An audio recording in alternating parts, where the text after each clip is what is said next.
Hello friend, कैसे हैं आप सब। Welcome to my channel exam explain. तो फ्रेंड, आज हम अपने चैनल पर आपको बताने जा रहे हैं, आप देख पा रहे होंगे, समसामयिकी घटना चक्र दृष्टि।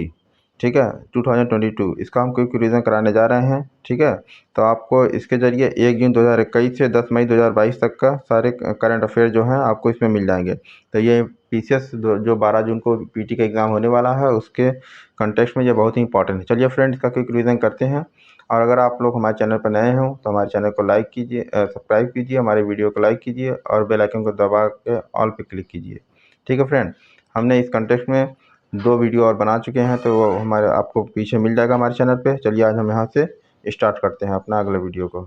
चलिए फ्रेंड, कंटिन्यू करते हैं। ओके, तो फ्रेंड इसमें बात हो रही है पब्लिक अफेयर की। पब्लिक अफेयर इंडेक्स क्या होता है? पब्लिक अफेयर इंडेक्स देख लेते हैं एक बार जल्दी से।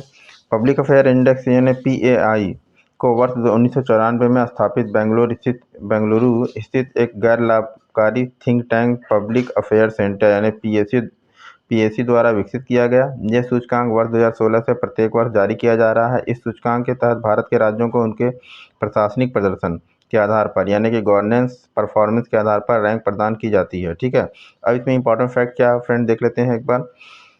हाल ही में पब्लिक अफेयर सेंटर द्वारा वार्षिक रिपोर्ट पब्लिक अफेयर इंडेक्स 2021 को प्रकाशित किया गया। पब्लिक अफेयर इंडेक्स PAI का यह 6वां वार्षिक संस्करण है। ठीक है, ये 6वां वार्षिक संस्करण है, तो यह बात आपको इम्पोर्टेंट है, इसको नोट कर लीजिएगा। और इस टाइम पब्लिक अफेयर इंडेक्स 2021 को प्रकाशित किया गया। ठीक है, पब्लिक अफेयर सेंटर के द्वारा। तो 2-3 चीज़ें इसमें इंपॉर्टेंट निकल गई, देख लीजिएगा। चलते हैं अब नेक्स्ट पेज पे, देखते हैं क्या है। ये फ्रेंड आ गया नेक्स्ट पेज, आप देख लीजिए, फ्रेम में दिख रहा होगा आपको। अब देखिए इसमें क्या है कि PAI 2021 के तहत, ठीक है, 2021 के तहत वर्ष 2020 और 21 के दौरान भारत के राज्यों के प्रशासन की गुणवत्ता का आकलन प्रस्तुत किया गया है। PAI 2021 में निम्न 3 स्तंभों यानी 3 पिलर्स हैं और 5 थीम्स यानी 5 विषयों के तहत 14 सतत विकास लक्ष्यों, ठीक है, और 43 संकेतकों यानी इंडिकेटर्स को शामिल के आधार पर शासन की गुणवत्ता का निर्धारण किया जाता है। ठीक है, तो इसमें क्या है, 3 पिलर्स। इसमें 3 पिलर्स में पहला समता है, इक्विटी, दूसरा है समृद्धि यानी ग्रोथ, तीसरा है संवहनीयता यानी सस्टेनेबिलिटी। अब उसके बाद देखते हैं, 3 पिलर्स हो गया, और बाद 5 विषयों, तो 5 थीम्स की बात कर लेते हैं। तो इस बॉक्स में देखिएगा, आपको दिख रहा होगा 5 थीम्स में अभिव्यक्त और जवाबदेही यानी वॉइस एंड अकाउंटेबिलिटी, सरकार की प्रभावशीलता यानी गवर्नमेंट इफेक्टिवनेस, विधि का शासन रूल ऑफ लॉ, विनियमन की गुणवत्ता यानी रेगुलेटरी क्वालिटी, और 5वां है भ्रष्टाचार एवं नियंत्रण कंट्रोल ऑफ करप्शन। ठीक है, ये 3 पिलर्स हो गए और ये 5 थीम यानी कि 5 विषय हो गए। अब 14 SDG की बात कर रहा है, लक्ष्य यानी 14 SDG क्या है, SDG लक्ष्य 1 2 3 4 5 6 7 8 9 10 11 12 13 14 15 हैं, 11 12, उसके बाद सॉरी 13 नहीं है, यहाँ पे 14 नहीं है, 11 12 के बाद 14 नहीं है, 15 है, फिर 16 है। ठीक है, तो ये हो गया 14 SDG। ठीक है, उपयुक्त पर आधारित 43 संकेतक हैं। ठीक, अब ये हो गया, आपको इसको हमने बता दिया है। अब देखते हैं अगला पॉइंट में क्या है। रैंकिंग हेतु राज्यों को उनकी जनसंख्या के आधार पर 2 श्रेणियों, जो कि बड़े राज्य 2 करोड़ से अधिक जनसंख्या एवं छोटे राज्य 2 करोड़ से कम जनसंख्या। अगर बड़े राज्यों को देखते हैं जिनकी आबादी 2 करोड़ से अधिक है, ठीक है, एवं छोटे राज्यों का अगर देखेंगे तो इनकी आबादी 2 करोड़ से कम जनसंख्या वाली आबादी है, इसमें वर्गीकृत किया गया है। साथ ही केंद्र शासित प्रदेशों के लिए अलग से रैंकिंग तैयार की गई है, यानी कि यूनियन टेरिटरी जो है उनके लिए अलग रैंकिंग तैयार की गई। बड़े राज्यों की श्रेणी में केरल सर्वश्रेष्ठ प्रशासित राज्य रखा गया और छोटे राज्यों की श्रेणी में सिक्किम को सर्वश्रेष्ठ प्रशासित राज्य रखा गया। ठीक है, इन सारे पॉइंट पे इनका रैंकिंग किया गया। ठीक, तो केंद्र शासित प्रदेशों की श्रेणी में पुडुचेरी, अब यूनियन टेरिटरी के इनकी सीरीज बनाई गई, जब रैंकिंग निकाली गई तो इसमें पुडुचेरी को सर्वश्रेष्ठ प्रशासित केंद्र शासित क्षेत्र की श्रेणी में रखा गया। ठीक, 18 बड़े राज्यों में उत्तर प्रदेश का निम्नतम स्थान ये जो कि 18वां है। 18 बड़े राज्यों का अगर देखा जाए तो इनकी रैंकिंग में उत्तर प्रदेश हमारा निम्नतम स्थान यानी 18वां प्रदेश प्रदेश के सरकारी तंत्र के लिए चिंता का विषय है, जो कि हमारे प्रदेश के सरकारी तंत्र एडमिनिस्ट्रेटिव जो सिस्टम है उसके लिए एक चिंता का विषय है। तो ये चीज़ें हो गई। सतत विकास वाला जो हम बता रहे थे आपको, पब्लिक अफेयर इंडेक्स। ठीक, अब SDG शहरी सूचकांक और डैशबोर्ड, ये एक नया टॉपिक है, इसको ज़्यादा देख लेते हैं एक बार। SDG शहरी सूचकांक एवं डैशबोर्ड 2021-22 स्थानीय शहरी निकाय के स्तर पर सतत विकास लक्ष्यों की प्राप्ति के दिशा में हुई प्रगति की निगरानी का एक साधन है। इसे नीति आयोग द्वारा डिजाइन और विकसित किया गया है। इस सूचना की रूपरेखा में 56 ULBs एंड 77 संकेतक शामिल हैं। ये 77 संकेतक 15 SDGs और 46 SDG उपलक्ष्यों को आच्छादित यानी कवर करते हैं। SDGs 14 क्या है? जल के नीचे जीवन के केवल तटीय क्षेत्रों के लिए प्रासंगिक होने के कारण इसे सूचकांक में शामिल नहीं किया गया। ठीक है। SDG 17 क्या है? लक्ष्यों हेतु भागीदारी क्या है? इसके संदर्भ में देखिए, इस सूचकांक के दायरे में बाहर रखा गया है। ठीक है। इसमें इंपॉर्टेंट फैक्ट क्या है ये देख लीजिए। 23 नवंबर 2021 को भारत जर्मन सहयोग से तहत नीति आयोग ने पहला सतत विकास लक्ष्य शहरी सूचकांक डैशबोर्ड 2021-22 जारी किया। ठीक है, भारत और जर्मन सहयोग से। ठीक है, पहला सतत विकास सूचकांक लक्ष्य 21-22 जारी किया। ये चीज़ आपको इम्पोर्टेंट है, नोट कर लीजिएगा। ये सूचकांक और डैशबोर्ड नीति आयोग और जर्मन की, ये सूचकांक और डैशबोर्ड नीति आयोग और जर्मन की अंतर्राष्ट्रीय सहयोग एजेंसी जिग तथा BMZ का क्या है full form? The federal ministry for economics cooperation and development के मध्य समन्वय का परिणाम है। ठीक है। इस सूचकांक में शिमला को प्रथम, कोयम्बटूर को द्वितीय, जबकि चंडीगढ़ एवं तिरुवनंतपुरम को संयुक्त रूप से तृतीय स्थान प्राप्त हुआ है। ठीक है। अब इस सूचकांक में हमारे शिमला शहर को प्रथम रैंक, कोयम्बटूर को द्वितीय और जबकि चंडीगढ़ एवं तिरुवनंतपुरम को संयुक्त रूप से तृतीय स्थान प्राप्त हुआ। ठीक है, देख लेते हैं क्या है इसका सूचकांक। SDG का शहरी सूचकांक 21-22 30-5 शहरी क्षेत्र। इसमें फर्स्ट रैंक पर शिमला है शहरी क्षेत्र में। राज्य केंद्र शासित प्रदेश दोनों के कंटेक्स्ट में देखा जा रहा है तो राज्य में हिमाचल प्रदेश में आता है शिमला। समग्र स्कोर इसका 75.50। कोई दूसरे रैंक पे आता है कोयम्बटूर, ये तमिलनाडु राज्य में पड़ता है। इसके समग्र स्कोर कितना है? 73.29। तीसरा रैंक पे है चंडीगढ़, ये चंडीगढ़ के शासित प्रदेश में आता है। इसका समग्र स्कोर 72.36। नंबर फिर 3 पे एक चंडीगढ़ हो गया। नंबर 3 पे ही तिरुवनंतपुरम जो केरल राज्य में आता है, इसका भी 72.36 है। दोनों का रैंकिंग समग्र रूप से सेम होने की वजह से दोनों को तीसरी रैंक पे ही रखा गया है। ठीक है। नंबर 5 पे आता है कोच्चि, ये केरल राज्य में पड़ता है। इसका समग्र स्कोर कितना है? 72.29। तो चलिए फ्रेंड, अब हम अगले बॉक्स पे चलते हैं। SDG शहरी सूचकांक 2021-22 के लिए अंतिम 5 शहर कौन कौन से हैं शहरी क्षेत्र, इसकी रैंक देखिए। अंतिम 5 शहर, अब अंतिम यानी लास्ट के नंबर 56 रैंक यानी सबसे निचली रैंक पे कौन है? धनबाद शहरी क्षेत्र में धनबाद है सबसे निचली रैंक पे। राज्य और केंद्र शासित प्रदेश किस प्रदेश में पड़ता है? झारखंड राज्य में पड़ता है, 52.43। ठीक है।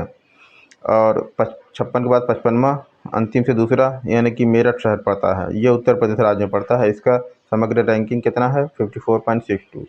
नंबर 54 रैंक पे है नीचे से तीसरा ईटानगर। ठीक है, ये अरुणाचल प्रदेश में पड़ता है, 55.29।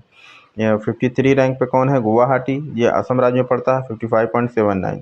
52 रैंक पे कौन है? पटना, बिहार राज्य में पड़ता है, 57.29।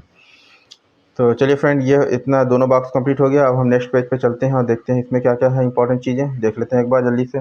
SDG शहरी सूचकांक 21-22 उत्तर प्रदेश के शहरों की स्थिति, रैंक 36। 21-22 में अब उत्तर प्रदेश एक राज्य के कंटेक्स्ट में शहरों की स्थिति देख लेते हैं। 36 रैंक पे आप देख रहे होंगे अपना लखनऊ है 62.93। ठीक। 38 रैंक पे कानपुर है 61.86 रैंक समग्र स्कोर। और 41 रैंक पे है गाजियाबाद 60.93।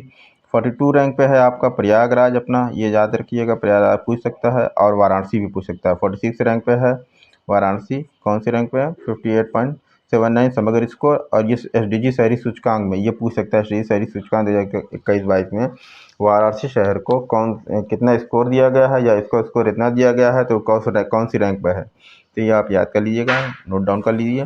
49 रैंक पे है आगरा 58.21 समग्र स्कोर के साथ। और 55 रैंक पे है मेरठ शहर जो कि 54.64 रैंक के साथ। अब देखते हैं फ्रेंड नेक्स्ट टॉपिक की तरफ चलते हैं। क्या है हमारा नेक्स्ट टॉपिक? है स्वच्छ सर्वेक्षण 2021। ठीक है, 2021 स्वच्छ सर्वेक्षण 20 नवंबर 2021 को भारत सरकार के आवासन और शहरी कार्य मंत्रालय द्वारा स्वच्छ सर्वेक्षण 2021 का परिणाम जारी किया गया। स्वच्छ सर्वेक्षण 2021 आवासन एवं शहरी मामलों के मंत्रालय द्वारा संचालित शहरी क्षेत्रों के वार्षिक स्वच्छता सर्वेक्षण की श्रृंखला का 6वां संस्करण है ये आप थोड़ा याद रखिएगा। इस वर्ष केंद्र सरकार द्वारा पुरस्कारों की नई श्रेणी की घोषणा की गई, जिसका नाम प्रेरक दौड़ ठीक दौर यानी सम्मान है। इस सम्मान के तहत 5 अतिरिक्त उप श्रेणियाँ बनाई गई। इसमें 5 एक्स्ट्रा उप श्रेणियाँ बनाई गई, जिसमें क्या है, पहला दिव्य प्लेटिनम, अनुपम यानी गोल्ड, यानी दिव्य अगर है तो उसको प्लेटिनम रखा गया, इंग्लिश में प्लेटिनम, अनुपम यानी गोल्ड, तीसरा उज्ज्वल यानी रजत, ठीक है, चौथा उदित यानी ब्रॉन्ज यानी कांस्य, पांचवा आरोही यानी एस्पायरिंग यानी आकांक्षी, ठीक है। अब स्वच्छ सर्वेक्षण 2021, ठीक है, स्वच्छ सर्वेक्षण 2021 में 28 दिनों तक सभी राज्यों एवं केंद्र शासित प्रदेशों के 4320 शहरों के मध्य है ना 62 कंटोनमेंट बोर्ड को शामिल करते हुए, ठीक है, संचालित किया गया। इस प्रकार स्वच्छ सर्वेक्षण का यह 6वां संस्करण विश्व का सबसे बड़ा शहरी सर्वेक्षण स्वच्छता सर्वेक्षण बन गया, ठीक है फ्रेंड, कि ये विश्व का, ठीक है, अब ये विश्व का जहाँ जुड़ जाए तो वो इम्पोर्टेंट बन जाता है, सबसे बड़ा शहरी स्वच्छता सर्वेक्षण बन गया है, ठीक है। स्वच्छ सर्वेक्षण 2021 में गंगा के किनारे बसे 91 और गंगा नगरों को भी शामिल किया गया है। यानी गंगा नदी जो है स्वच्छ 21 में गंगा नदी के किनारे बसे हुए 91 शहर यानी गंगा नगरों को, ये शहरों को भी शामिल किया गया है इसमें, ठीक है। इसमें इंपॉर्टेंट फैक्ट आप देख लेते हैं क्या क्या है। स्वच्छ सर्वेक्षण 2021 में राष्ट्रीय स्तर यानी समग्र रूप से 1 लाख से अधिक की जनसंख्या श्रेणी में लगातार 5वीं बार इंदौर को भारत का सबसे स्वच्छ शहर घोषित किया गया, ठीक है। और शीर्ष 10 शहरों की रैंकिंग में 1 लाख से अधिक जनसंख्या श्रेणी में इस प्रकार है, ठीक है। तो चलिए बॉक्स को देख लेते हैं जल्दी से थोड़ा। हाँ, ये रहा ये बॉक्स में SDG शहरी सूचकांक 2021-22 उत्तर प्रदेश के शहरों की स्थिति। अच्छा सॉरी, ये स्मृति यहाँ पे आना है, सॉरी। रैंक फर्स्ट में कौन है, कौन सा शहर है? सबसे स्वच्छ शहर में इंदौर 5वीं बार इंदौर भारत का सबसे स्वच्छ शहर हो गया है। अब इसमें यहाँ पे देख लीजिए, फर्स्ट रैंक पर इंदौर है, ठीक है, इस बार भी इंदौर मध्य प्रदेश, ठीक। दूसरे स्थान पे सूरत है गुजरात में। तीसरी रैंक पे है विजयवाड़ा आंध्रा। चौथी पे नवी मुंबई महाराष्ट्र। 5वीं रैंक पे है पुणे महाराष्ट्र, ठीक है। 6ठी रैंक पे है रायपुर छत्तीसगढ़। 7वीं रैंक पे है भोपाल मध्य प्रदेश। 8वीं पे वडोदरा गुजरात और 9वीं रैंक पे विशाखापत्तनम आंध्रा और 10वीं रैंक पे अहमदाबाद गुजरात। इसमें यूपी का कोई शहर नहीं है, हाँ, स्वच्छ सर्वेक्षण में। तो क्या करना है, अब हम आगे बढ़ जाना है। अगर पूछेगा तो इंदौर तो आपको याद ही रहेगा। शीर्ष 10 शहरों में 1 से 10 लाख, अब 1 से 10 लाख जनसंख्या श्रेणी की रैंकिंग इस प्रकार है। शीर्ष 10 शहरों 1 से 10 लाख की जनसंख्या श्रेणी में, ठीक है। ये तो रैंकिंग हुई 1 लाख से अधिक जनसंख्या श्रेणी में, ये वाला था। अब 1 से 10 लाख की जनसंख्या है यानी कि, ठीक है। और इस श्रेणी में कौन सा रैंक फर्स्ट पे? नई दिल्ली है, जहाँ की आबादी 1 से 10 लाख है, ठीक है। दूसरी रैंक पे अंबिकापुर है छत्तीसगढ़ का। तीसरी रैंक पे तिरुपति आंध्रा में। चौथा है नोएडा उत्तर प्रदेश का। 5वां उज्जैन मध्य प्रदेश। 6वां रैंक पे है गांधीनगर गुजरात का। 7वीं रैंक पे है मैसूर कर्नाटक राज्य का। 8वां बुरहानपुर मध्य प्रदेश। 9वां है धुले महाराष्ट्र और 10वां है देवास मध्य प्रदेश, ठीक है फ्रेंड। तो 10 लाख से अधिक जनसंख्या श्रेणी में शीर्ष 20 शहरों में उत्तर प्रदेश के 2 शहरों का स्थान मिला है। ये इंपॉर्टेंट है, उत्तर प्रदेश के कितने शहरों को 10 लाख से अधिक आबादी का स्थान प्राप्त हुआ, जिसमें लखनऊ का 12वां एवं गाजियाबाद का 18वां है, ठीक। 10 लाख से अधिक जनसंख्या श्रेणी में कानपुर उत्तर प्रदेश का 21वां, आगरा उत्तर प्रदेश राज्य का 24वां और प्रयागराज उत्तर प्रदेश राज्य का 26वां, मेरठ उत्तर प्रदेश राज्य का 27वां और वाराणसी उत्तर प्रदेश राज्य का 30वां स्थान है। ये 10 लाख से अधिक के, ठीक है। अब देखते हैं 1 लाख से कम जनसंख्या श्रेणी में वीटा सांगली महाराष्ट्र में पड़ता है, भारत का सबसे स्वच्छ शहर घोषित किया गया। 1 लाख से कम जनसंख्या वाले, ये बात आपको याद रखनी होगी, वीटा है जो कि महाराष्ट्र में। ये पूछ सकता है अलग से, 1 लाख से कम जनसंख्या की श्रेणी में सबसे स्वच्छ शहर किसे घोषित किया गया भारत का? तो वीटा, जो कि सांगली शहर में पड़ता है महाराष्ट्र, ठीक, महाराष्ट्र राज्य में के अंतर्गत, ठीक है। तो चलिए फ्रेंड, ये हो गया आपका। आप देख लिए होंगे, ये थोड़ा सा स्लाइड नहीं कर पाए, तो चलिए ये देख लिए होंगे, वीटा है, ठीक है। चलिए अब नेक्स्ट पेज पे चलते हैं फ्रेंड। अब ये अगले बॉक्स की तरफ इसको देखते हैं ठीक से, क्या है इसमें। राज्यों की रैंकिंग इस प्रकार है। शीर्ष स्थान प्राप्त 5 राज्य कौन है? 100 स्थानीय निकायों से कम, ठीक है। और शीर्ष स्थान प्राप्त 5 राज्य 100 स्थानीय निकायों से अधिक, ठीक, जहाँ पे हैं। शीर्ष स्थान प्राप्त 5 राज्य कौन है, जहाँ पे 100 स्थानीय निकायों से कम है। और यहाँ पे 100 स्थानीय निकाय जो हैं, नगर निगम, नगर पालिका, नगर पंचायत है, ठीक है, इनसे अधिक, ठीक है। तो अब इसको देख लेते हैं। रैंक फर्स्ट पे झारखंड राज्य है, इसके हैं और इसके बाद रैंक 2 पे हरियाणा है, जहाँ पे 100 स्थानीय निकायों से कम है। ऐसे राज्य जो कि जिनके 100 स्थानीय निकायों की संख्या, मतलब इनके निकायों के स्थानीय निकायों की संख्या 100 से कम है, ठीक है। झारखंड है पहली रैंक पे, दूसरे पे हरियाणा, तीसरे पे गोवा, चौथे पे उत्तराखंड, पाँचवें पे हिमाचल प्रदेश। अब शीर्ष स्थान प्राप्त 5 राज्य वो कौन है, जिनके स्थानीय निकायों की संख्या 100 से अधिक है, ये ऐसे समझिए आप, ठीक है। तो फर्स्ट रैंक पे छत्तीसगढ़ है, दूसरे पे महाराष्ट्र है, तीसरे पे मध्य प्रदेश, चौथे पे गुजरात, पाँचवें पे आंध्र प्रदेश। 100 शहरी स्थानीय निकायों से अधिक की श्रेणी वाले राज्यों में उत्तर प्रदेश का 6वां स्थान है। ये इंपॉर्टेंट आपके लिए एक पॉइंट निकल के आया, ठीक है फ्रेंड। उत्तर प्रदेश के कंटेस्ट में जो भी पॉइंट निकल कर आया, आप इसको इंपॉर्टेंट नोट डाउन करिए, हो सकता है वो पूछे जा सकते हैं, क्योंकि यूपी पीसीएस का ही एग्ज़ाम होने जा रहा है। तो आपको ये बात थोड़ा सा कॉमन सेंस से भी लगा कर चलना है। गंगा नगरों की रैंकिंग में 1 लाख से अधिक जनसंख्या वाले गंगा नगरों, जैसे गंगा नदी किनारे बसे हुए नगर को गंगा नगर बोलते हैं। इसमें उत्तर प्रदेश के वाराणसी नगर को शीर्ष स्थान प्राप्त हुआ है, यह भी इम्पोर्टेंट है, वेरी वेरी। जबकि दूसरे और तीसरे चौथे स्थान पर क्रमशः मुंगेर है बिहार का, गंगा नगर किनारे बसे हैं, गंगा के नदी के किनारे बसे हुए नगर मुंगेर बिहार का दूसरे पे है, पटना बिहार का तीसरे पे है, और कानपुर उत्तर प्रदेश को राज्य में जो है वो चौथे स्थान पे है, ठीक है। 1 लाख से कम की जनसंख्या वाले गंगा नगरों की श्रेणी में उत्तर प्रदेश का कन्नौज प्रथम स्थान पर। 1 लाख से कम, ये तो 1 लाख से अधिक वाला था ना। अब ये 1 लाख से कम की जनसंख्या वाले गंगा नगरों की श्रेणी में उत्तर प्रदेश का कन्नौज प्रथम स्थान पर है, तथा बिजनौर दूसरे स्थान पर है, ठीक है फ्रेंड। बिजनौर जो है दूसरे स्थान पर है। अब अगले बॉक्स के तरफ चलते हैं फ्रेंड, देख लेते हैं इसको भी जल्दी से एक बार। विभिन्न श्रेणियों में भारत के सबसे स्वच्छ शहर कौन कौन से। भारत का सबसे स्वच्छ यानी मेगा शहर, 40 लाख से अधिक आबादी वाली जनसंख्या वाला शहर अहमदाबाद और गुजरात, विभिन्न श्रेणियों में, ठीक है। तो मेगा शहर में अहमदाबाद और गुजरात जो है वो टॉप के हैं। भारत का सबसे स्वच्छ बड़ा शहर, अगर बड़ा शहर में देखा जाए सबसे स्वच्छ शहर, तो जहाँ की आबादी 10 से 40 लाख जनसंख्या में आती है, वो नवी मुंबई महाराष्ट्र का है, ठीक है। भारत का सबसे स्वच्छ मध्यम शहर, अगर जहाँ की आबादी 3 से 10 लाख है, वो कौन सा है जनसंख्या, वो नोएडा उत्तर प्रदेश का मध्यम शहर, सबसे स्वच्छ और मध्यम से मतलब जनसंख्या यानी कि 3 से 10 लाख जहाँ की जनसंख्या श्रेणी है, वो होता है नोएडा उत्तर प्रदेश, अपने उत्तर प्रदेश राज्य का। भारत का सबसे स्वच्छ और छोटा यानी स्मार्ट शहर की श्रेणी जहाँ की आबादी 1 से 3 लाख हो, वो है नई दिल्ली, ठीक है, दिल्ली में, ठीक है। भारत के किसी राज्य और केंद्र शासित प्रदेश की सबसे स्वच्छ राजधानी गांधीनगर गुजरात, ठीक है। नई प्रदर्शन श्रेणी प्रेरक दौड़ सम्मान के तहत 5 शहरों यथा कि तिरुपति आंध्र प्रदेश, नई दिल्ली, सूरत गुजरात, इंदौर मध्य प्रदेश तथा नवी मुंबई महाराष्ट्र को दिव्य प्लेटिनम श्रेणी में वर्गीकृत किया गया है, ठीक है। गोल्ड यानी अनुपम, ठीक है, श्रेणी में उत्तर प्रदेश के 5 शहरों को, जिसमें नोएडा, सहारनपुर, प्रयागराज, मेरठ और वाराणसी सहित कुल 151 शहर शामिल हैं, ठीक है। अब ये हो गया यहाँ तक। अब चलिए अब आगे चलते हैं अगले कॉलम पर। ये अगले कॉलम पर देख लेते हैं कचरा मुक्त शहरों को स्टार रेटिंग प्रोटोकॉल, ठीक। 20 नवंबर 2021 को कचरा मुक्त शहरों के स्टार रेटिंग प्रोटोकॉल के तहत 3 स्टार 5 स्टार रेटिंग वाले शहरों के परिणामों की घोषणा की गई है।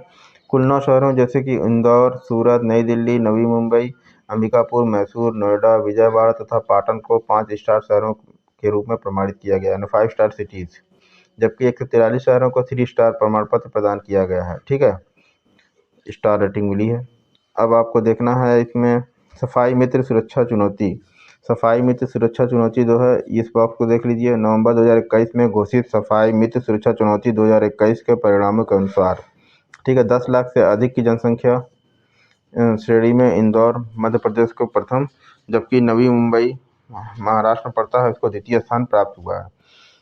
सफाई मित्र सुरक्षा चुनौती 2021 के तहत छत्तीसगढ़ को सर्वश्रेष्ठ राज्य यानी फर्स्ट रैंक घोषित किया गया है सफाई मित्र सुरक्षा चुनौती 2021 के तहत, ठीक है। छत्तीसगढ़ राज्य को सर्वश्रेष्ठ राज्य घोषित किया गया, फर्स्ट रैंक। सफाई मित्र सुरक्षा चुनौती 2021 के तहत राज्यों की रैंकिंग में उत्तर प्रदेश का 6वां स्थान है। सफाई मित्र सुरक्षा चुनौती 2021 के तहत चंडीगढ़ को, जो कि केंद्र शासित प्रदेश है, ठीक है, तो सर्वश्रेष्ठ केंद्र शासित प्रदेश घोषित किया गया है 2021 में। चंडीगढ़ को सर्वश्रेष्ठ केंद्र शासित प्रदेश घोषित किया गया है, ठीक है फ्रेंड। अब देखते हैं अगले पॉइंट पे चलते हैं, पूर्वांचल एक्सप्रेसवे। पूर्वांचल एक्सप्रेसवे को हमको ठीक है, हाँ तो फ्रेंड हमें पूर्वांचल एक्सप्रेसवे देखना है। पूर्वांचल एक्सप्रेसवे काफ़ी इंपॉर्टेंट है क्योंकि अभी पीएम मोदी जी ने इसका उद्घाटन किया था, तो हमें पूर्वांचल एक्सप्रेसवे को सीरियस होकर देखना है। ये इंपॉर्टेंट है, इससे क्वेश्चन बन सकते हैं आपके पीटी के एग्ज़ाम में, ठीक है। तो चलिए फ्रेंड पूर्वांचल एक्सप्रेसवे को देख लेते हैं एक बार, जल्दी से क्विक रिवीजन कर लेते हैं। तो क्या है पूर्वांचल एक्सप्रेसवे? पूर्वांचल एक्सप्रेसवे के माध्यम से उत्तर प्रदेश के पूर्वी क्षेत्र न केवल लखनऊ से बल्कि राष्ट्रीय राजधानी से भी आगरा लखनऊ एक्सप्रेसवे और यमुना एक्सप्रेसवे के माध्यम से जुड़ जाएगा। इससे प्रदेश के पूर्वी हिस्सों के आर्थिक विकास को बढ़ावा मिलेगा। यह एक्सप्रेसवे कृषि वस्तुओं और अन्य उत्पादों के लिए बड़े बाज़ारों तक बेहतर और त्वरित पहुँच प्रदान करेगा। एक्सेस कंट्रोल एक्सप्रेसवे, ठीक है, एक्सेस कंट्रोल एक्सप्रेसवे जो है फ्रेंड, एक्सेस कंट्रोल एक्सप्रेसवे होने के कारण यह ईंधन की बचत करेगा, समय की बचत होगी और प्रदूषण में नियंत्रण होगा, ठीक है। साथ ही इससे दुर्घटनाएं होने के आसार भी कम हो जाएंगे, ठीक है। इसमें इंपॉर्टेंट फैक्ट क्या है देख लेते हैं एक बार थोड़ा जल्दी से। 16 नवंबर 2021 को प्रधानमंत्री मोदी ने करवल खीरी, जिला सुल्तानपुर में पड़ता है, करवल में पूर्वांचल एक्सप्रेसवे का उद्घाटन किया था, ठीक है, 16 नवंबर 2021 को। Steel authority of India limited ने एक्सप्रेसवे के लिए 48,200 टन, ठीक है, स्टील की आपूर्ति की थी, स्टील अथॉरिटी ऑफ इंडिया। तो लेकिन अब ये इतना नहीं पूछेगा डिटेल में कि कितने किस कंपनी ने कितनी स्टील का वो की था, सप्लाई किया था। तो लेकिन ये है कि 16 नवंबर 2021 को पीएम मोदी ने करवल में, जो कि सुल्तानपुर जिला में पड़ता है, पूर्वांचल एक्सप्रेसवे का उद्घाटन किया था। ये इंपॉर्टेंट है। अब इसमें और इम्पोर्टेंट जो है वो देख लेते हैं फ्रेंड्स थोड़ा जल्दी से एक बार। देखिए यह है आपका, इसमें और इम्पोर्टेंट है कि वर्ष 2018 में प्रधानमंत्री द्वारा आजमगढ़ में इस एक्सप्रेसवे की आधारशिला रखी गई थी 2018 में, ठीक है। इस एक्सप्रेसवे की कुल लंबाई 340.824 किलोमीटर, यानी लगभग आप मान लीजिए कि अप्रॉक्सीमेटली 341 किलोमीटर, ठीक है। इस एक्सप्रेसवे की कुल लंबाई 341 किलोमीटर है। इसके साथ ही यह वर्तमान में परिचालित ऑपरेशनल रूप से देश का सबसे लंबा एक्सप्रेसवे बन गया है। यह एक्सप्रेसवे लखनऊ जिले में लखनऊ सुल्तानपुर रोड यानी NH731 में स्थित चांदसराय गांव से प्रारंभ होता है, जो लखनऊ में स्थित है, ठीक है। लखनऊ सुल्तानपुर रोड पर एक गांव है चांदसराय, वहां से स्टार्ट होता है, जबकि गाजीपुर जिले में स्थित हैदरिया गांव में ये जाकर समाप्त होता है। अब ये एक्सप्रेसवे लखनऊ जनपद को गाजीपुर से जोड़ता है। इसका यह मतलब होगा कि ये लखनऊ जिले को गाजीपुर जिले से जोड़ता है, ठीक है। इसकी कुल लंबाई कितना है? लगभग 341 किलोमीटर, ठीक। और इस एक्सप्रेसवे के मार्ग में आने वाले 9 जिले कौन कौन है ये आपको देख लेना इंपॉर्टेंट है। इसमें पूछ लेता है कि इसमें से कौन जिले, 4-5 जिले दे देंगे, उसमें पूछेगा इसमें से पूर्वांचल एक्सप्रेसवे किस जिले से नहीं गुजरता है, ठीक है। जिसमें 9 जिले इंपॉर्टेंट है, इसको आप नोट डाउन कर लीजिए, कहीं लिख लीजिए। लखनऊ 1, बाराबंकी 2, क्योंकि लखनऊ से स्टार्ट ही होता है, लखनऊ 1, बाराबंकी 2, अमेठी 3, सुल्तानपुर 4,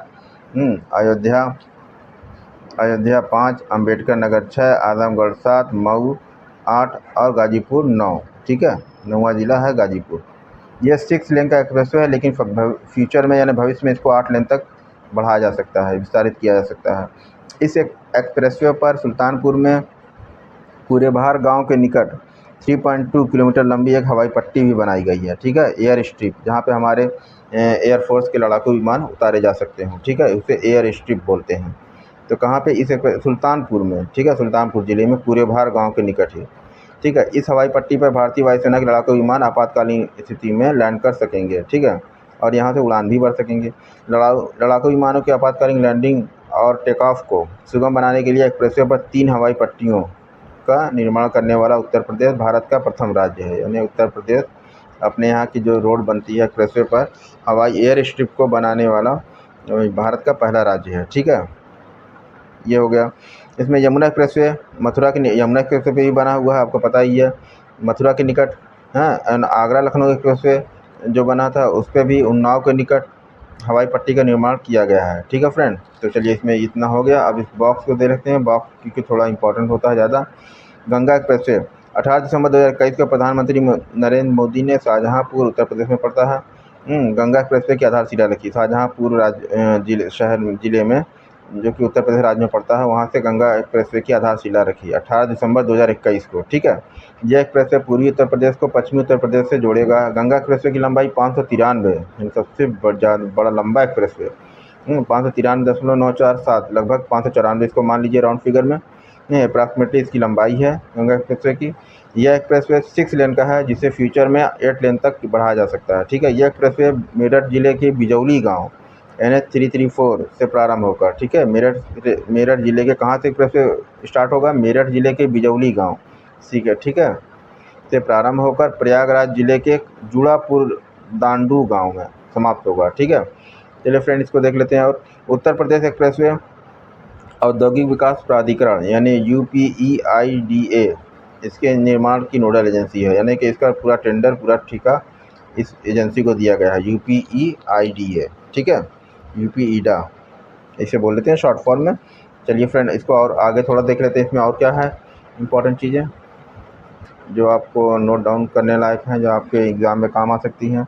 यह एक्सप्रेसवे उत्तर प्रदेश के 12 जिलों, अब इस देखिए इसमें कौन कौन से उत्तर प्रदेश के 12 जिले शामिल हैं। उनसे होकर जाता है, जैसे मेरठ 1, हापुड़ 2, बुलंदशहर 3, अमरोहा 4, संभल 5, बदायूं 6, शाहजहाँपुर 7, हरदोई 8, उन्नाव 9, रायबरेली 10, प्रतापगढ़ 11 और प्रयागराज 12 से होकर गुजरेगा। तो ये आपको कितने जिले से होकर गंगा एक्सप्रेस हो जाएगा ये याद कर लेना है। पूर्वांचल एक्सप्रेस वे कितने जिले से होकर गया? 9 जिले से होकर गया, तो उनको याद कर लेना है। तो ये सब पूछ लेता है इसमें, अब ऑब्जेक्टिव टाइप में एक जिला उसमें मिस कर देगा और पूछ लेगा इसमें से कौन से जिले से होकर नहीं गया है, या 4-5 जिले का नाम देगा आसपास के, उसमें एक जिला शामिल कर देगा। तो ये इंपॉर्टेंट है, इसको आप क्वेश्चन को मान के चलिए आना ही आना है। शाहजहाँपुर के इस एक्सप्रेसवे पर 3.5 किलोमीटर की भी लंबी हवाई पट्टी निर्माण किया जाएगा। इस मतलब पूर्वांचल एक्सप्रेसवे पर जिसे किया गया उसी तरह इस पर भी किया जाएगा। ठीक है, गंगा एक्सप्रेसवे परियोजना की अनुमानित लागत कितनी बताई गई? 36,200 करोड़ रुपये। ठीक है, इसमें भूमि की लागत यानी भूमि का जो हम अधिग्रहण करते हैं एक्सप्रेसवे बनाने के लिए या रेलवे ट्रैक बिछाने के लिए, ठीक है, उनका भी लागत यानी उनको खरीदने में भी जो पैसा लगेगा उसको मिलाकर यानी 36,200 करोड़ रुपये इसमें लागत आएगी। ठीक है, गंगा एक्सप्रेसवे को बनाने में। पूर्ण रूप से निर्मित होने के पश्चात गंगा एक्सप्रेसवे उत्तर प्रदेश का सबसे लंबा एक्सप्रेसवे बन जाएगा। ठीक है, अच्छा पॉइंट, इंपॉर्टेंट पॉइंट है। इस एक्सप्रेसवे के साथ एक औद्योगिक गलियारा यानी इंडस्ट्रियल कॉरिडोर की भी निर्माण करने की योजना है। ठीक है, प्रस्तावित है। इस एक्सप्रेसवे के निर्माण से औद्योगिक विकास, व्यापार, कृषि, पर्यटन आदि क्षेत्रों को बढ़ावा मिलेगा। इससे क्षेत्र के सामाजिक आर्थिक विकास को भी प्रोत्साहन मिलेगा। ठीक है, चलिए फ्रेंड आगे देख लेते हैं। नेक्स्ट पॉइंट क्या है? स्मार्ट पुलिसिंग यानी स्मार्ट पुलिसिंग का विचार वर्ष 2014 में यानी स्मार्ट पुलिसिंग का विचार वर्ष 2014 में गुवाहाटी में आयोजित राज्य एवं केंद्रीय पुलिस संगठन। अब स्मार्ट पुलिसिंग क्या होती है, इसका विचार कैसे आया?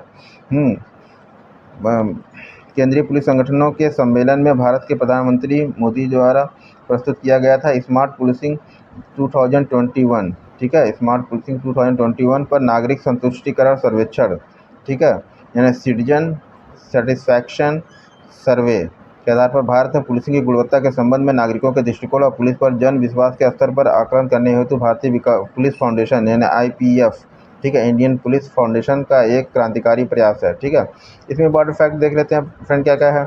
नवंबर 2021 में भारतीय पुलिस फाउंडेशन IPF के स्मार्ट पुलिसिंग सूचकांक 2021 जारी किया गया, नवंबर 2021 में जारी किया गया था। ठीक है, यह सूचकांक भारतीय पुलिस फाउंडेशन द्वारा किए गए राष्ट्रव्यापी सर्वेक्षण पर आधारित है। इस सर्वेक्षण में 29 राज्यों और संघ शासित प्रदेशों को शामिल किया गया है। यह इस श्रृंखला का पहला सर्वेक्षण है। कितना? IPF सर्वेक्षण जो है इसका यह पहला सर्वेक्षण है। स्मार्ट पुलिसिंग सूचकांक का निर्धारण स्मार्ट पुलिसिंग स्कोर के आधार पर किया गया है। स्मार्ट पुलिसिंग स्कोर को 1 से 10 के पैमाने पर मापा गया है। 10 का स्कोर को उच्चतम नागरिक संतुष्टि यानी कि नागरिक अपने यहाँ के पुलिस से संतुष्ट हैं, तथा 0 को माना गया है स्कोर न्यूनतम संतुष्टि यानी कि यहाँ के नागरिक अपने पुलिस की पुलिसिंग से संतुष्ट नहीं है। ठीक है, यानी 0 के स्कोर पर इनका मापा गया है। सूचकांक में न्यूनतम स्कोर बिहार को प्राप्त हुआ है। ठीक है, बिहार राज्य को निम्नतम स्कोर प्राप्त हुआ है। ठीक है, और सूचकांक में दिल्ली को 12वां स्थान मिला है, उत्तराखंड को 15वां मिला है, हरियाणा राज्य की पुलिस को 18वां मिला है, राजस्थान को 22वां मिला है, मध्य प्रदेश की पुलिस को 23वां मिला है और उत्तर प्रदेश को 28वां मिला है। ये अपने यूपी के कंटेक्स्ट में यूपीपीसी के एग्ज़ाम में यह इंपॉर्टेंट हो सकता है कि उत्तर प्रदेश की आईपीएफ रैंकिंग में उत्तर प्रदेश पुलिस को पुलिसिंग के लिए नागरिकों द्वारा किस तरह का वो मिला है रैंकिंग, 28वां स्थान प्राप्त हुआ है। ठीक है, चलिए फिर इसको नेक्स्ट पेज पे देख लेते हैं और इसमें क्या है। अच्छा, एक बॉक्स दिया गया है, चलिए फ्रेंड्स इस बॉक्स को भी देख लेते हैं जल्दी से। हाँ, बॉक्स में दिया होगा देश के सभी राज्यों और संघ शासित प्रदेशों के पुलिस रैंकिंग, यानी वहाँ के पुलिस की कितनी रैंकिंग है, किस तरह की संतुष्टि है वहाँ के नागरिकों की। ठीक है, आईपीएफ स्मार्ट पुलिसिंग सूचकांक 2021 टोटल पूरा चार्ट दे दिया है। इसमें रैंक फर्स्ट पे आंध्रा है 8.11। ठीक है, 0 से 10 तक का पॉइंट लिया गया है तो 8.11 तक ही पहुंचा है आंध्र प्रदेश, लेकिन टॉप रैंक पे है। ठीक है, अभी 10 तक नहीं पहुंचा है, अभी इसमें भी सुधार की ज़रूरत है। ठीक है, अब आप देखते हैं नंबर 2 पर तेलंगाना है 8.12, नंबर 3 पर असम है 7.89, नंबर 4 पे केरल है 7.53 यानी केरल की पुलिस में भी अभी सुधार की ज़रूरत है। ठीक है, सिक्किम 5वें स्थान पर है, 5वीं रैंक पर है 7.18। हाँ, छठे रैंक पे है मिजोरम 7.14, 7वें रैंक पे गुजरात 7.04, 8वीं रैंक पर उड़ीसा है 7.94, 9वीं रैंक पर हिमाचल प्रदेश है 6.91, 10वीं रैंक पे पुडुचेरी है 6.91, 11वीं रैंक पर गोवा है 6.16, अब 12वीं रैंक पर दिल्ली है 6.85, 13वीं रैंक पर तमिलनाडु 6.73। हाँ, स्कोर के साथ। और 14th रैंक पे कर्नाटका है 6.69, 15th रैंक पे उत्तराखंड है 6.69 रैंकिंग के साथ पॉइंट के साथ। 16th रैंक पे पश्चिम बंगाल 16 रैंक पे है 6.66, और 17 रैंक पे मेघालय है 6.60 स्कोर के साथ। 18 रैंक पे हरियाणा है 6.39 स्कोर के साथ, और 19th रैंक पे त्रिपुरा है वहाँ 6.33, और 20th रैंक पे जम्मू कश्मीर है 20th रैंक पे जम्मू कश्मीर है।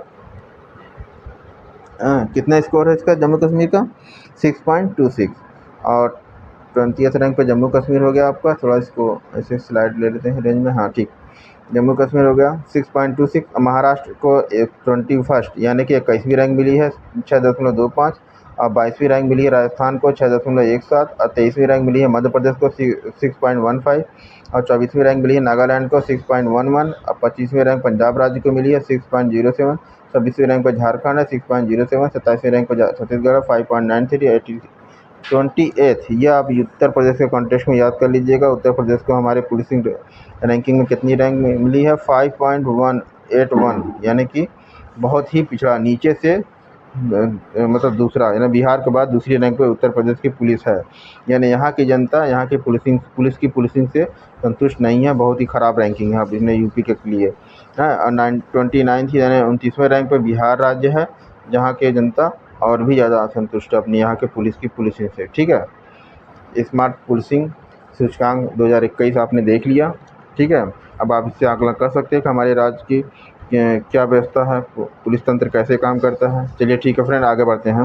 प्रधानमंत्री पोषण शक्ति निर्माण योजना 15 अगस्त 1995 को एक केंद्र प्रायोजित योजना के रूप में प्रारंभिक शिक्षा के लिए राष्ट्रीय पौष्टिक सहायता कार्यक्रम यानी कि NSPE national programme of nutritional support to primary education, ठीक है, प्रारंभ किया गया। इसे ही मध्याह्न भोजन योजना के लोकप्रिय नाम से जाना गया। 15 अगस्त 1995 को ही शुरू किया गया था। ठीक है, केंद्र प्रायोजित है ये मिड डे मील। ठीक है, इसे ही मध्याह्न भोजन की योजना के लोकप्रिय नाम से जाना जाता है। इसका उद्देश्य क्या है फ्रेंड, इसको देख लेते हैं। इसका उद्देश्य है स्कूलों में नामांकन, प्रतिधारण, रिटेंशन एंड उपस्थिति, यानी कि स्कूलों में नए लड़कों का नामांकन हो, उनका रिटेंशन हो, यानी कि जो स्कूल में आए वो यहाँ से भागे ना स्कूल छोड़कर, एंड उपस्थिति बढ़ाने के साथ साथ प्राथमिक कक्षाओं में बच्चों के पौष्टिक स्तर में सुधार करना था। ठीक है, इसमें इम्पॉर्टेंट फैक्ट क्या है फ्रेंड, ये देख लेते हैं ना। 29 सितंबर 2021 को प्रधानमंत्री मोदी की अध्यक्षता में आर्थिक मामलों की मंत्रिमंडलीय समिति ने प्रधानमंत्री पोषण योजना को मंजूरी प्रदान की। पोषण शक्ति निर्माण, ये देखिए शॉर्ट फॉर्म है पोषण का, पोषण शक्ति निर्माण। ठीक है, यह योजना वर्ष 2021-22 से वर्ष 2025-26 तक 5 वर्ष की अवधि के लिए लागू की जाएगी। इस योजना के माध्यम से सरकारी और सरकारी सहायता प्राप्त स्कूलों में पका हुआ गर्म भोजन उपलब्ध कराया जाएगा। यह केंद्र प्रायोजित प्रायोजित योजना कक्षा 1 से लेकर 8वीं तक सभी स्कूली बच्चों को आच्छादित करेगी। इस योजना से देश भर के 11.2 लाख यानी 11,20,000 स्कूलों में पढ़ने वाले लगभग 11.18 इसमें देश भर के यानी देश भर में 11.2 लाख 20 यानी 11,20,000 स्कूलों में पढ़ने वाले लगभग 18.80 करोड़ बच्चे यानी 11 करोड़ 80 लाख बच्चे लाभान्वित होंगे। ठीक है, यह योजना पूर्व में चल रही मध्याह्न भोजन योजना का स्थान लेगी। ठीक है, मिड डे मील योजना का यह स्थान लेगी। कौन? यही पोषण, प्रधानमंत्री की पोषण योजना। ठीक है, प्राथमिक कक्षाओं हेतु प्रति स्कूल प्रति बच्चे के लिए 100 ग्राम तथा प्राथमिक कक्षाओं में प्रति स्कूल प्रति बच्चे के लिए 100 ग्राम और उच्च प्राथमिक कक्षाओं हेतु 150 ग्राम खाद्यान्न की आपूर्ति की जाएगी। इस योजना को प्राथमिक कक्षाओं के 11.80 करोड़ बच्चों यानी 11 करोड़ 80 लाख बच्चों के अलावा पूर्व प्राथमिक कक्षाओं अथवा बाल वाटिकाओं में पढ़ने वाले छात्रों का तक विस्तारित करने का प्रस्ताव है। यानी प्रधानमंत्री पोषण योजना को पूर्व प्राथमिक कक्षाओं और या फिर बाल वाटिका जो होती हैं वहाँ भी में पढ़ने वाले बच्चों तक विस्तारित किया जाएगा। ठीक है, अब देख लेते हैं फ्रेंड अगला टॉपिक क्या है। अगला है राज्य खाद्य सुरक्षा सूचकांक 2020 और 21। भारतीय खाद्य सुरक्षा और मानक प्राधिकरण यानी FSSAI यानी FSAI ऐसे बोलते हैं शॉर्ट फॉर्म में, food safety and standard authority of India द्वारा राज्य खाद्य सुरक्षा सूचकांक को जारी किया गया। इस सूचकांक को पहली बार वर्ष 2019 में विश्व खाद्य सुरक्षा दिवस यानी 7 जून को होता है। ये देख लीजिए, आपको एक और क्वेश्चन का यहाँ पे मिल गया आंसर। 7 जून को विश्व खाद्य सुरक्षा दिवस होता है। ठीक है, उनके अवसर पर जारी किया गया था। कब? पहली बार इसको जारी किया गया था विश्व खाद्य सुरक्षा दिवस जो 7 जून को पड़ता है 2019 में इसको जारी किया गया था। इसमें इम्पॉर्टेंट फैक्ट क्या है, ये तीसरा संस्करण है इसका। इस सूचकांक का अपने क्रम में तीसरा संस्करण है क्योंकि 2022 चल रहा है, 2019 में लागू किया गया, 2019 1, 2020 2, 2021 3, 2022 सॉरी 7 जून 2019 को किया गया था ना। हाँ, तो अभी जून कहाँ आया, अभी तो 12 जून का एग्ज़ाम है, 7 जून को होगा तो चौथा साल हो जाएगा, तो 3 ही साल का नहीं होगा भाई। ये तीसरा संस्करण था जो 2021 में किया गया। अब देखिए इंपॉर्टेंट फैक्ट इसमें क्या निकल कर आ रहा है। ठीक, 20 सितंबर 2021 को राज्य खाद्य सुरक्षा सूचकांक 2020-21 जारी किया गया। ठीक, ये सूचकांक भारतीय खाद्य सुरक्षा और मानक प्राधिकरण food safety and standard authority of India द्वारा जारी किया गया। वर्ष 2020-21 का सूचकांक अपने क्रम में तीसरा है, ये भी ठीक हो गया। ठीक है, 2021 के सूचकांक में देश के 36 राज्य और संघ राज्य क्षेत्रों को शामिल किया गया। 36 राज्य और संघ राज्य क्षेत्रों को शामिल किया गया। ठीक है, इस सूचकांक के तहत। तो इसमें अब आपको हम नेक्स्ट पेज पे ले चलते हैं, देखते हैं क्या है इसमें। ठीक है, 100 अंकों के कुल प्राप्तांकों के आधार पर शीर्ष 3 बड़े राज्य कौन हैं? गुजरात को 72 मिला है पॉइंट, दूसरे पहले रैंक पे है। दूसरे रैंक पे केरला है जिसको 70 मिला है। तीसरे पे तमिलनाडु जिसको 64 रैंक मिला है पॉइंट। ठीक है, तीसरे रैंक पे। छोटे राज्यों के में तीन शीर्ष के कौन से हैं? गोवा को, छोटे राज्य गोवा है, छोटा राज्य है, 63 मिला है, ये टॉप पे है। मेघालय 53 मिला है और मणिपुर को 46 मिला है। संघ राज्य क्षेत्र के कंटेक्स्ट में देख लेते हैं, 3 राज्य कौन है? जम्मू कश्मीर नंबर 1, इसको 67 पॉइंट मिला है। अंडमान निकोबार द्वीप समूह 61, दिल्ली को 58 मिला है, यानी तीसरे रैंक पर। ठीक, सूचकांक में सबसे निम्न स्थान प्राप्त करने वाले राज्य या फिर संघ राज्य क्षेत्र कौन कौन है? सबसे निम्न स्थान मिजोरम छोटे राज्यों में 8वां स्थान है। बिहार बड़े राज्यों में 20वां स्थान है। लक्षद्वीप संघ राज्य क्षेत्रों में 8वां स्थान है। और इस सूचकांक में बड़े राज्यों में उत्तर प्रदेश ने 5वां स्थान। इस सूचकांक में बड़े राज्यों में अगर देखा जाए तो उत्तर प्रदेश को 5वां स्थान प्राप्त हुआ है, यानी 59। ठीक है, पॉइंट के साथ। तो अब आगे देख लेते हैं अगला पॉइंट। अगला टॉपिक क्या है हमारा, ये देखिए हमारा अगला टॉपिक है रेल कौशल विकास योजना। तो चलिए फ्रेंड इसको देख लेते हैं। रेल कौशल विकास योजना भारत के बेरोजगार युवा की रोजगार क्षमता और उद्यमिता बढ़ाने के उद्देश्य से उन्हें विभिन्न व्यवसायों में तकनीकी प्रशिक्षण प्रदान करने के लिए एक कौशल विकास कार्यक्रम है। ठीक है, इसमें इंपॉर्टेंट फैक्ट क्या क्या है? रेल कौशल विकास है। ठीक है, रेल कौशल विकास योजना। ठीक, 17 सितंबर 2021 को, ये डेट याद रख लीजिए। रेल संचार इलेक्ट्रॉनिक्स एवं सूचना प्रौद्योगिकी मंत्री अश्विनी वैष्णव द्वारा रेल कौशल विकास योजना की शुरुआत की गई। अश्विनी वैष्णव। ठीक है, द्वारा रेल कौशल विकास योजना की शुरुआत की गई 17 सितंबर 2021 को। रेल कौशल विकास योजना भारत के बेरोजगार युवाओं की रोजगार क्षमता और उद्यमिता बढ़ाने के उद्देश्य से उन्हें विभिन्न व्यवसायों में तकनीकी प्रशिक्षण प्रदान करने के लिए एक कौशल विकास कार्यक्रम है। ठीक है, एक कौशल विकास कार्यक्रम है। यह योजना प्रधानमंत्री कौशल विकास योजना PMKVY के तत्वाधान में प्रारंभ की गई। इस योजना के तहत 3 वर्ष की अवधि में 50,000 युवाओं को प्रशिक्षण प्रदान किया जाएगा। यह प्रशिक्षण 4 ट्रेडों जैसे कि इलेक्ट्रीशियन, वेल्डर, मशीनिस्ट और फिटर के में प्रदान किया जाएगा। इसमें 100 घंटे तक बुनियादी प्रशिक्षण शामिल होगा। इस प्रशिक्षण हेतु 18 से 35 आयु वर्ग के उम्मीदवार पात्र होंगे। इस योजना के तहत नोडल एजेंसी बनारस लोकोमोटिव वर्ग, हाँ, इसमें नोडल एजेंसी कौन सी बनी है? बनारस लोकोमोटिव, ठीक है, लोकोमोटिव वर्ग, जो DLW है बनारस में, वही। तो चलिए फ्रेंड, अब आगे देखते हैं अगला टॉपिक। अगला पॉइंट क्या है हमारा? ये है आपका भारत में अपराध 2022, भारत में अपराध 2022। राष्ट्रीय अपराध record bureau, national crime record bureau NCRB द्वारा भारत में अपराध की स्थिति क्या है? रिपोर्ट। प्रथम संस्करण वर्ष 1953 में लागू किया था, प्रस्तुत किया गया था। इसी क्रम में नवीनतम यानी कि नया संस्करण भारत में अपराध रिपोर्ट जारी की गई। ठीक है, अब इसमें इंपॉर्टेंट फैक्ट क्या देख लेते हैं एक बार जल्दी से। 14 सितंबर 2021 को NCRB ने भारत में अपराध 2020 शीर्षक से रिपोर्ट को जारी किया, जो इस श्रृंखला का 68वां 68 संस्करण है। यह रिपोर्ट कैलेंडर में वर्ष 1 जनवरी से 31 दिसंबर 2020 के दौरान अपराधों को संदर्भित करता है। यानी 1 जनवरी से 31 दिसंबर 2020, यानी 1 जनवरी जब 2020 की स्टार्ट हुई तब से लेकर 31 दिसंबर 2020 तक के दौरान हुए अपराधों को ये अपने यहाँ संदर्भित करता है। इस रिपोर्ट के अनुसार भारत में वर्ष 2020 में, ठीक है, 2020 में कुल कितने हुए? 66,01,285 संज्ञेय अपराध पंजीकृत किए गए। भारत में पूरे भारतवर्ष में 2020 में कुल 66,01,285 संज्ञेय अपराध यानी कि कॉग्नाइजेबल क्राइम्स पंजीकृत किए गए, रजिस्टर किए गए। ठीक है, और जाने कितने होते भी नहीं रजिस्टर्ड। ठीक है, जिसमें से 42,54,000, ठीक है, 356 भारतीय दंड संहिता के IPC के अंतर्गत तथा 23,46,929 विशेष तथा स्थानीय कानूनों के तहत अपराध दर्ज किया गया।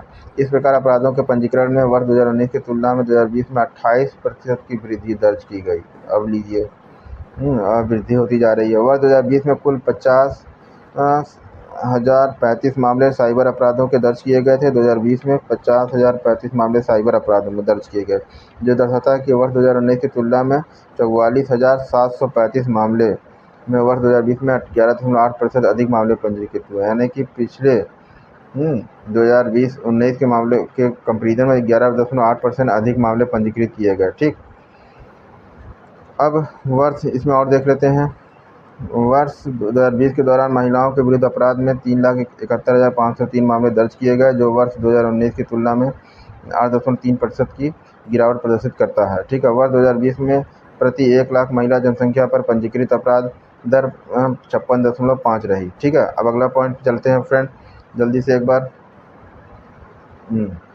स्वच्छ सर्वेक्षण ग्रामीण 2021, स्वच्छ सार्वभौम स्वच्छता कवरेज प्राप्त करने के उद्देश्य से प्रधानमंत्री नरेंद्र मोदी ने 2 अक्टूबर 2014 को स्वच्छ भारत मिशन लॉन्च किया था। इस मिशन के 2 उप मिशन स्वच्छ भारत मिशन ग्रामीण तथा स्वच्छ भारत मिशन शहरी है। स्वच्छ भारत मिशन ग्रामीण जल शक्ति मंत्रालय द्वारा, जबकि स्वच्छ भारत मिशन शहरी आवासन एवं शहरी कार्य मंत्रालय द्वारा प्रशासित है। ठीक है, इस मिशन के तहत ग्रामीण भारत में ये स्वच्छ भारत मिशन 2 अक्टूबर 2014 को स्वच्छ भारत मिशन प्रधानमंत्री मोदी जी ने लॉन्च किया था। ठीक है, अब इसमें 2 उप मिशन था, एक ग्रामीण था, एक शहरी था। ठीक है, अब ग्रामीण को जल शक्ति मंत्रालय द्वारा और शहरी वाले को आवासन एवं शहरी कार्य मंत्रालय द्वारा प्रशासित किया जा रहा था। ठीक है, इसमें के तहत ग्रामीण में 100 मिलियन शौचालयों के निर्माण के माध्यम से 2 अक्टूबर 2019 तक देश के सभी गाँव, ग्राम पंचायतों, जिलों, राज्यों, केंद्र शासित क्षेत्रों ने अपने को खुले में शौच से मुक्त यानी ODF defection free, ODF defection free घोषित किया। ठीक है, खुले में शौच मुक्त स्थिति को बनाए रखने के उद्देश्य से स्वच्छ भारत मिशन ग्रामीण द्वितीय चरण फेज 2 को अर्थात ODF प्लस में प्रवेश कर चुका है। ठीक है, चलिए फ्रेंड इसको कंप्लीट करते हैं। नेक्स्ट पेज पे देखते हैं इसमें और क्या क्या है। इंपॉर्टेंट फैक्ट देख लेते हैं एक बार इसमें क्या क्या है। ये इम्पॉर्टेंट फैक्ट देखिए है,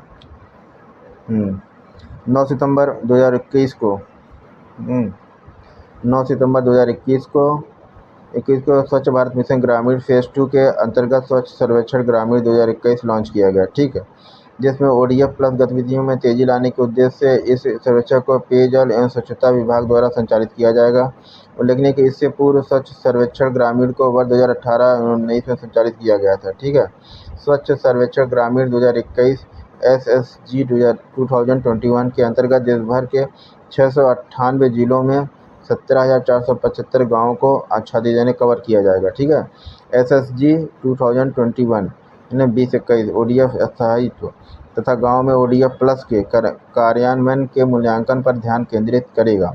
SSG 2021 में कई नए तत्वों यानी एलिमेंट्स को शामिल किया गया जो निम्नवत है: ठोस, तरल, प्लास्टिक अपशिष्ट का आकलन, मल अपशिष्ट प्रबंधन व्यवस्थाएं, मासिक धर्म संबंधी स्वच्छता जागरूकता तथा मासिक धर्म संबंधी अपशिष्ट के लिए प्रबंधन या निपटान व्यवस्था, ठीक है। सुजलाम अभियान सुजलाम अभियान क्या है, इसमें बॉक्स में देख लेते हैं। 25 अगस्त 2021 को आज़ादी का अमृत महोत्सव 25 अगस्त 2021 को आज़ादी का अमृत महोत्सव के अंग के रूप में जल शक्ति मंत्रालय द्वारा सुजलाम जल शक्ति मंत्रालय द्वारा, ठीक है, सुजलाम कैंपेन का शुभारंभ किया गया। ओडीएफ स्थायित्व यानी ODF open defecation free sustainability and गंदला जल प्रबंधन यानी ग्रे वाटर मैनेजमेंट हेतु यह 100 दिवसीय अभियान है। ये 100 दिन का एक अभियान है सुजलाम अभियान, ठीक है।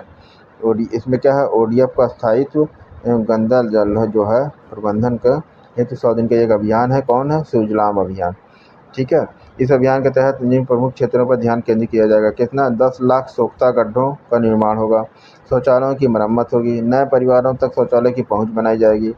यह अभियान देश के गाँवों में अल्प समय में त्वरित गति से ओडीएफ प्लस के दर्जे को प्राप्त करने के उद्देश्य से संचालित होगा, ठीक है। कम समय में ओडीएफ प्लस के दर्जे को प्राप्त करने के उद्देश्य से संचालित किया जाएगा। अगला बात देख लेते हैं। इंदौर भारत का पहला जल अधिक शहर वाटर सरप्लस वाला शहर इंदौर बन गया, ठीक है।